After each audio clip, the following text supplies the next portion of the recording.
Hi, I'm your host, Eva Kotyza. Such a pleasure to welcome you all back here. This is already the 4th edition of our video journal from the Czech Center New York.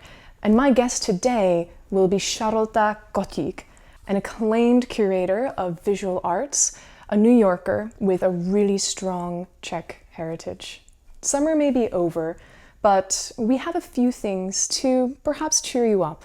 But first, let's see what is new at the Czech Center New York. So the Bohemian National Hall, as well as the Czech Center New York, remain closed. However, we are continuing to find new ways to honor the great composer Leoš Janáček, who has been a focus of our program this whole year with multiple events, including an exhibition in our gallery. We invite you to see photos from its March opening. Janáček's opera Kata Kabanova is scheduled to appear at the Met. This event has also been postponed, but we are thrilled to be able to announce a full-scale concert of Janáček's music, brought to you by the students, by the way, of New School's Menace School of Music, as part of their annual Menace Sound Festival. More from the festival director, Pavlína Dokovská.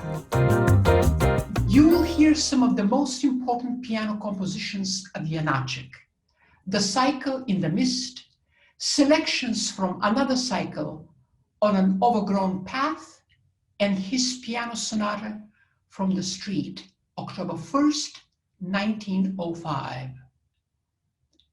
His works for violin and piano are represented by two beautiful compositions from his young years. Janáček's music was profoundly influenced by the folk music of Moravia, and we're including a selection of Moravian folk poetry in songs. Thank you so much, Pavlína. You can take a look more on our website, www.czechcenter.com.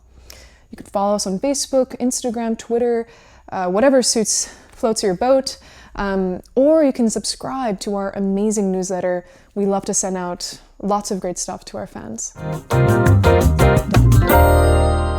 And now it is time to introduce our guest, Charlotta Kotik, and her summer exhibit, Artists as Activists. I spoke with Charlotta Kotik in Manhattan. Go take a look. Miss Charlotta, in your career, you've organized over 100 museum exhibitions, and you've curated this exhibition in IO recently. Tell us a little bit more about the exhibition and the thinking behind it. So the exhibition sort of started with the politicizing space. I wanted to bring this little booklet, which we had and It was here in New York at the Anya and Andrew Shiva Gallery at John Jay College of Criminal Justice. And I'm very interested in artists sort of commenting on the events of the moment and political situations. And at the time, a lot of few administrators from the Czech and Slovak Museum and Library in Cedar Rapids, Iowa, came to New York, and they saw the exhibition. That's why I'm mentioning it. And they saw the exhibition, and they said, would you be interested to possibly curate an exhibition for us? We would really like to maybe change our diet a little bit. Maybe we would like to bring in, sort of more contemporary things and more opened up, the dialogue with the community and with, with the current affairs. And I said, certainly, I would very much like to do that. But I am afraid that you might have to put up with some political statements which not everyone in the community might like. And would you leave? Because I really wanted to be sure that I'm not offending anybody, but also I'm not compromising. So finally this year, we indeed installed the exhibition. It was supposed to open on March 28th, which was in the middle of the COVID crisis. So obviously it was it had little problems there.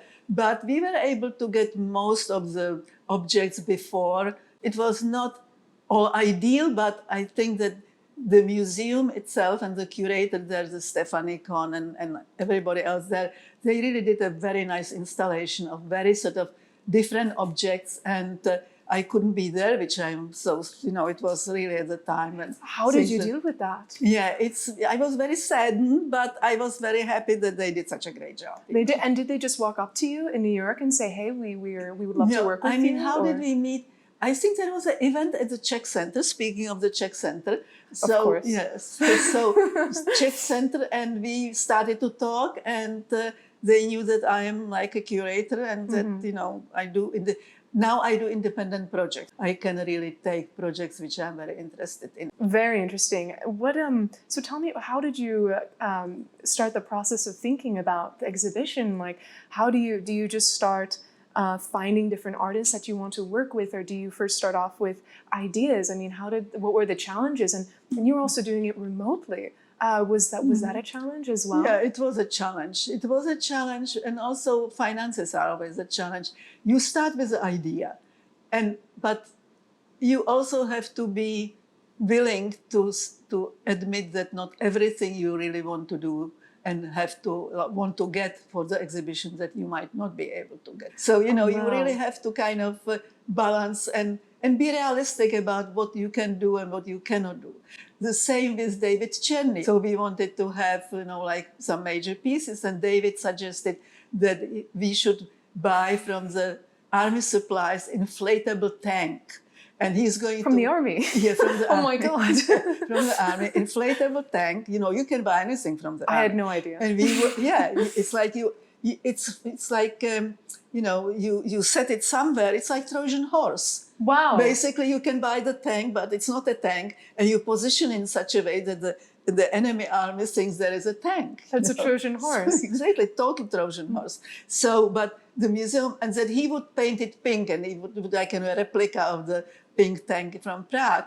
But then ultimately it sounded a little too large for the museum, and we have a very small pink tank there. But you kind of have to balance what you can do and you cannot do. Your dreams and the reality. Of course, and it's I think managing those relationships and seeing like if one thing can't happen, you have to go to another. And how did you have to? Were you just picking up the phones and asking people how to help, or? Yeah, I had to pick up a lot of phones or emails because it's really easier when you give people space to really think about things. The phone sometimes can be a little too pushy, and first find out who has a piece you would like to borrow, and then you kind of never know. You just try. You never know. You just have to try. You just have to try.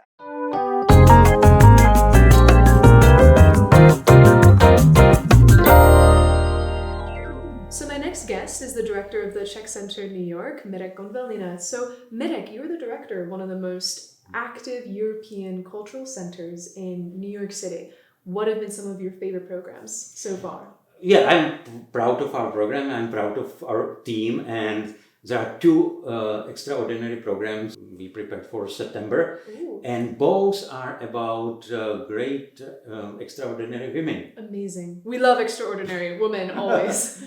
The first one is actually the art talk prepared by a respected curator Milena Kalinovská, and it tracks the journey of artworks of František Kupka, Jiří Kolář and Magdalena Jetelová into American museums. Amazing. And how is their work shown at the Czech Center New York? There was a discussion in September via Zoom. It's recorded on Czech Center website, www.czechcenter.com. And it's interesting that it shows how these artists won the recognition in American and global art scene, and also is showing some of their groundbreaking artworks. And so their discussion is online in a Zoom call. And so what was the second artist that you wanted to talk about?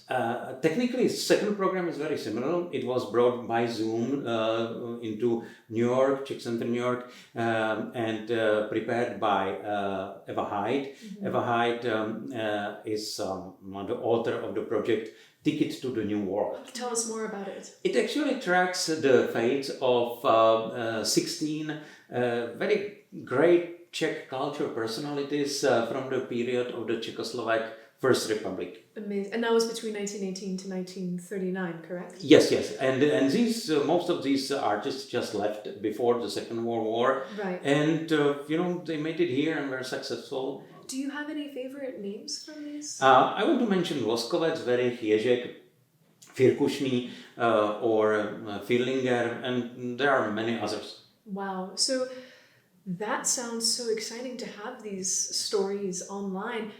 And I know the Czech Center New York, it's closed, the exhibition. Will we ever get to see them in person next year? Yeah, we couldn't wait, so we decided to introduce a little bit preview of the project this year via Zoom. But at the same time, we can't wait to show this as a great exhibition, in our gallery, Czech Center Gallery at the Bohemian National Hall.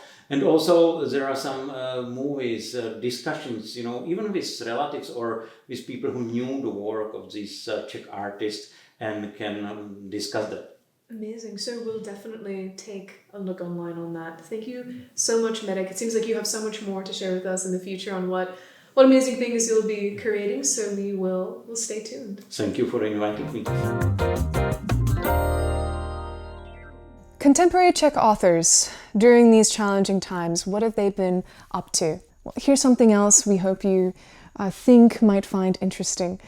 The Czech Center New York is proud to present the world premiere of Lucy Falerova's short story. It's called Objects in Mirror Are Closer Than They Appear. It's an English translation by Megan Forbes, so please listen. The story is read by Aaliyah Zimmer. Zuzana drums with her fingertips on the steering wheel and resists the urge to put on the left or right blinker. Who would have guessed that her life would turn out this way? Definitely not her. Already in high school, she had a relatively straightforward plan: to find some relatively boring, but above all well-paid job in Prague, and probably open her own business, dedicate herself to that until she was 32, 35 at most. Since by that time she'd want to get pregnant. She'd probably already need the help of fertility drugs. She'd have 2 kids, one right after the other, in order to prolong her maternity leave. But one would also suffice. And a husband. She'd have a husband. They would live in a village outside of Prague, have a nice little house with a backyard, a pool, a Labrador, a cat, maybe even a rabbit. Kids usually want a pet rabbit. But instead of all that, she's here, in the City of Angels, almost 34, no kids, divorced without children, a bitter comedy, the sequel to Young and Single, a total flop at the box office, neither bitter nor comedic enough. Hey, look how they're already starting to crop up here. Zuzana leans towards her mother's window and gives her a meaningful wink. Joshua trees, that's them. I wouldn't say so. Her mother opens the window. Looks like normal cactuses to me. And that's it for today. We hope to see you all next time. It has been such a pleasure. I'm your host, Anna, and ciao, ciao.